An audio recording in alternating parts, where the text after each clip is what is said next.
हिंदू धर्म में विवाह को एक पवित्र संस्कार माना गया है। भले ही हमारे धर्म में विवाहों की संख्या 8 प्रकार मानी गई हो, लेकिन हिंदू धर्म में ब्रह्म विवाह को सबसे ज़्यादा पवित्र माना गया है। ब्रह्म विवाह पूर्ण रूप से वैदिक मंत्रोच्चारों के साथ में होता है और इसमें पति और पत्नी जिंदगी भर एक दूसरे से साथ निभाने के कस्में खाते हैं, जो हम जो है 7 भावरों के रूप में जानते हैं।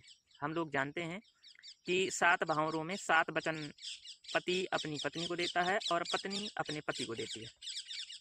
लेकिन आजकल विदेशों में विवाह करने की एक परंपरा चल पड़ी है।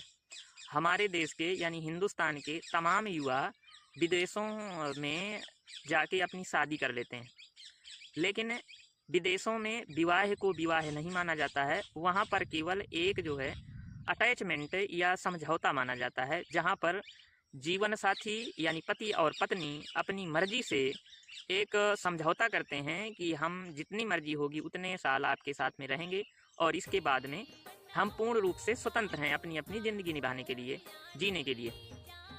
और जहाँ तक स्वतंत्रता की बात है तो हमारे देश में संविधान भी हमारे देश के लोगों को भी यही स्वतंत्रता प्रदान करता है कि अगर कोई एडल्ट लोग हैं, चाहे वो पति हो चाहे पत्नी हो, अपनी ज़िंदगी अपने तरीके से जी सकते हैं।